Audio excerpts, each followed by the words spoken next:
Ekrunam gobi nte atayri onko awo kemeke alina mpetro yana woman kire kiruru jeni basike mbomi ayana ngomo veliongo nsio nsiri okutori na mami akamaki onambo biedo mpo ekesina makese ado wodi bake idema woman ma yewo onko onambo biemi esiwagina ntroyen yeni toiso efat Yenu wak mbobi isiro onyame ndi tomi. Dr. Yana Victory kikomo akeboke mbobi ado idio edinam asibiata ni toiba ni dem mammo. Ayon aboke aduna mami asenam ibane kwene kesa omanayen. Ayon anam ammo ikana iba yebe mo. Anam ibane yu dongo ekotoki ko makala cervical cancer. Abo ya aduna mami atre. Moro weke tangiko ema eswaeno utori na mami ebo ya ukara ese na mi moedikan itre unambobi ke teremi adina uto na mami kwena ngekre because a akama miam fana ano ibayin especially in human me adlibe ndo alo adonsi dedike me ikio euyo jenibasi okombok NTA cheka ndembongine trelu basi nduri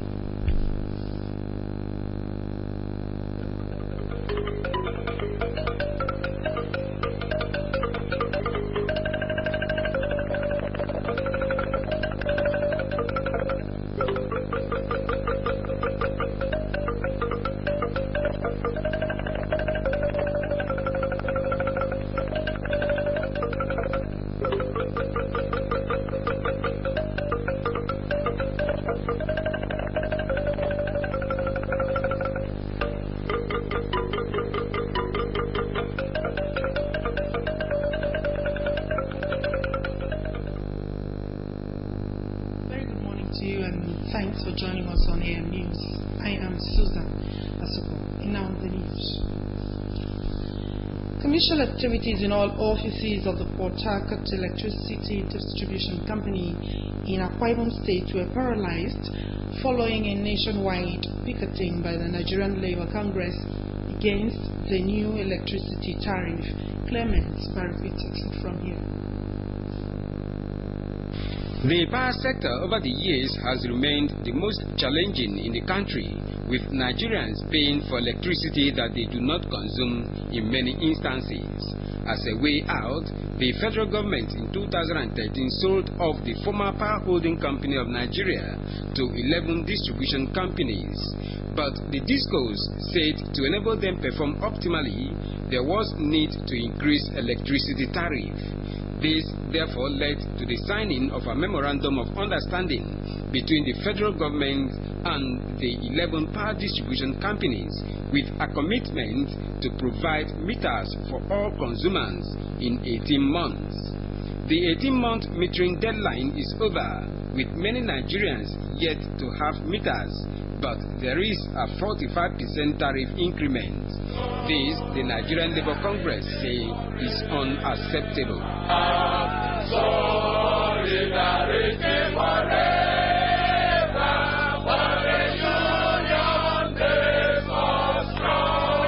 Among other reasons, the NLC is insisting that due process was not followed before the electricity tariff increment. More so, there is a substantive court case on the matter. The picketing of the power distribution company in Akwa Ibom State by NLC and Trade Union Congress was led by the state chairman, Comrade Etimukpong. NEPA in the first instance was not even good to us.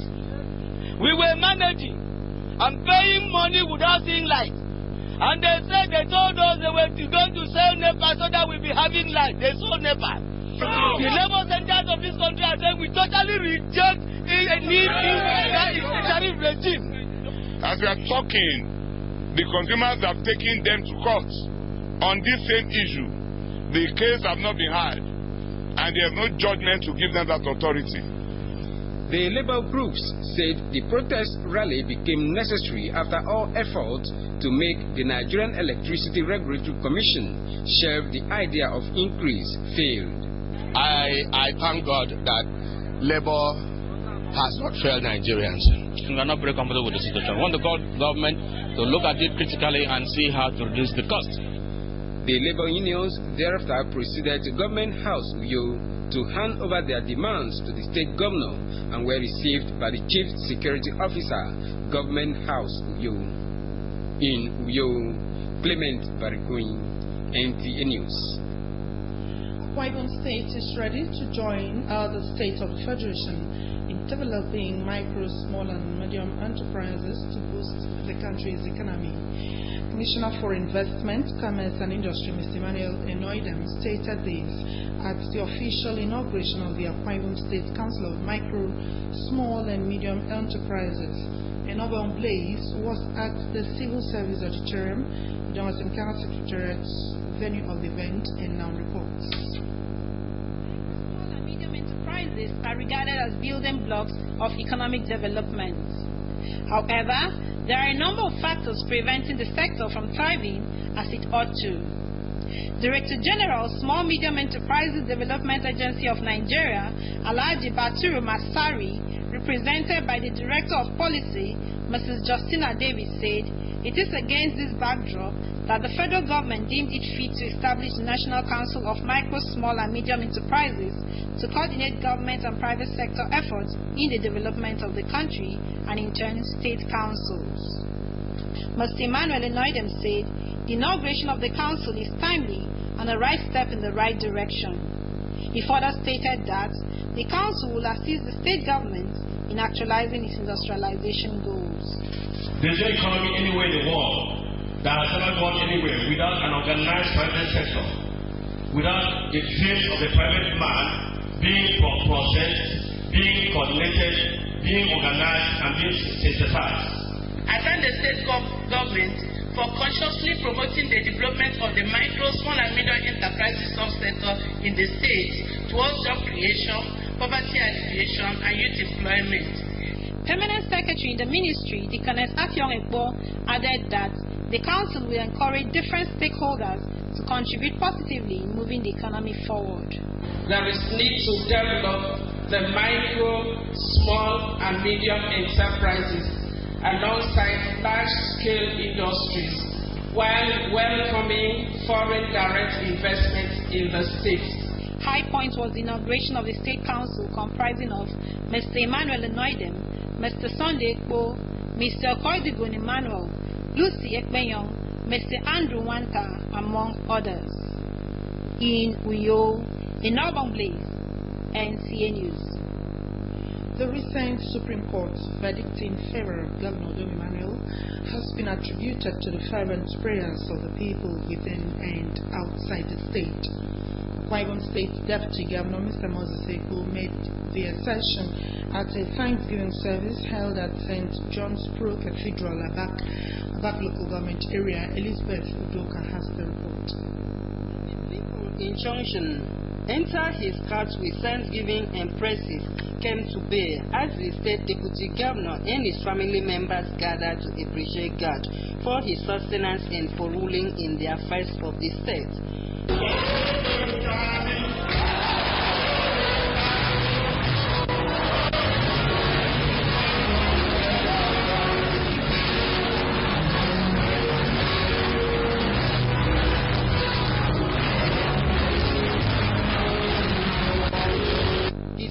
Features special rendition and prayers for sustainable peace and development in the state.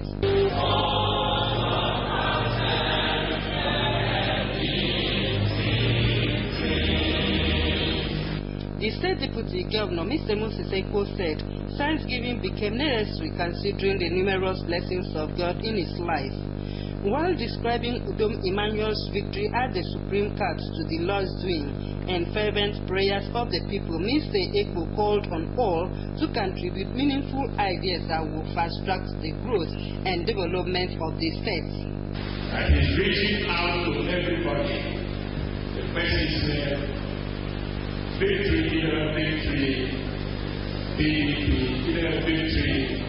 Drop Emmanuel or Moses say to take a big tree and white road.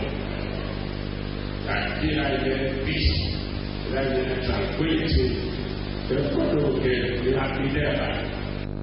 official team priest, Reverend Father Udemumo, said Thanksgiving attracts more blessings and charges faithful to inculcate the habit of returning glory to God in any achievement recorded. In Apak local government area, Elizabeth Mutoka, NTA News.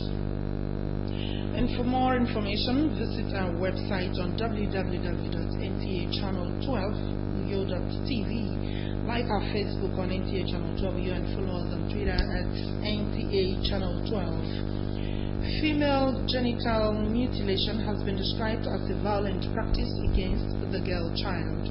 Jenny Bassey in the special reports seeks to know the adverse health implication of this practice on the girl child. Female genital mutilation, also known as genital cutting or excision, comprises all procedures that involve partial or total removal of the external female genitalia or other injury to the female genital organs for non-medical reasons. The act, mostly carried out between infancy and age 15, has no health benefits because it is usually performed often against the will of the person involved. A family physician in the University of Uyo Teaching Hospital, Dr. Yanam Victory, said the practice is obnoxious and it deprives victims of their rights and denies them the chances to reach their full potential. He also speaks on the long-term consequences of female genital mutilation. That scar leads to recurrent pain in the future, and it's recurrent. And then it will also narrow the introitus, that is the opening of the vagina. The introitus, that is the opening of the vagina where the penis passes through, and that can lead to sexual difficulties later in life. Some cultural beliefs such as chastity, cleanliness, and family honor are some of the reasons this obnoxious practice is carried out. Some religious leaders give their opinion on the issue. It was one of the covenantal point of agreement or act of covenant between God and the people of Israel, the chosen race.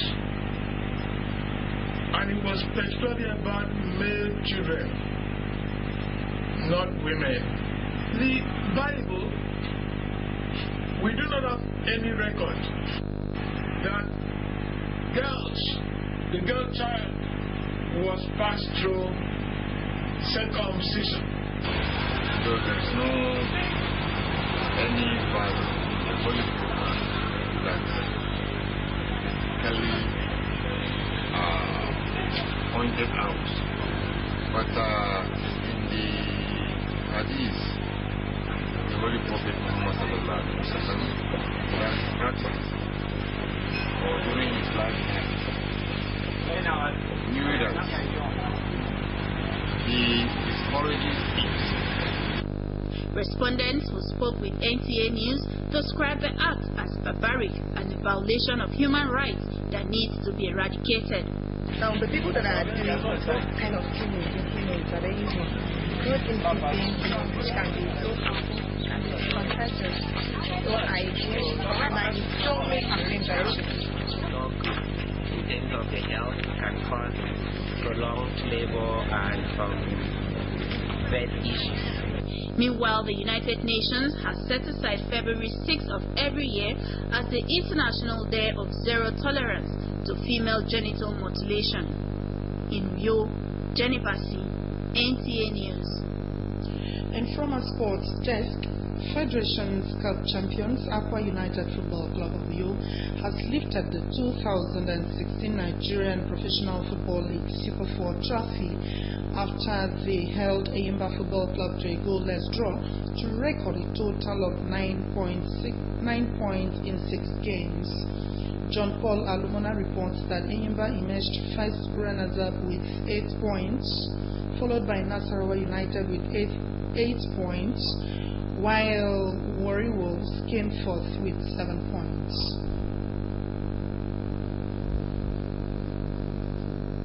League Super 4, which started in Kaduna on January 20 with 3 matches and continued in Uyo on February 1, ended with another 3 rounds of matches. After a total of 6 matches, Akwa United Football Club lifted the tournament ahead of Nigerian champions and 2 times CAF Champions League winners, Enyimba Football Club. The coach of Akwa United Football Club, Maurice Coman, described the victory as well deserved and promised to win the CAF Confederations Cup. The Speaker of Akwa State House of Assembly, Mr. Nyofok Luke, who represented the governor, Mr. Dom Emmanuel, at the event, commended the players for their hard work and reiterated the state government's determination to make the state the Brazil of Africa as far as sports is concerned. Excellency, the governor, and by extension, the entire government, has promised adequate support, logistic in other ramifications, training to make sure that Akwa United is representing us very well. The Commissioner for Sports, Mr. Monday Uko, and a member of the State House of Assembly, Mr. Austin Twin, said more victories and success will come to the state.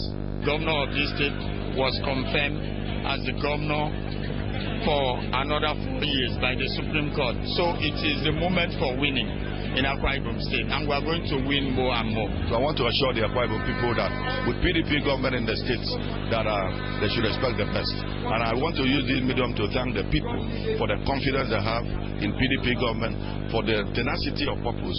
In the other match of the day, Warri Wolves defeated Nasarawa United 1-0. The Super 4 tournament was organized by the League Management Company, LMC, to prepare the 4 teams that will represent Nigeria in CAF Confederations Cup and CAF Champions League, respectively. For sports updates, John Paul Alumon, NTA. And a quick look at the weather prospects for today, Tuesday, February 9, 2016. Show indicates that morning period will be cloudy at 29 degrees Celsius.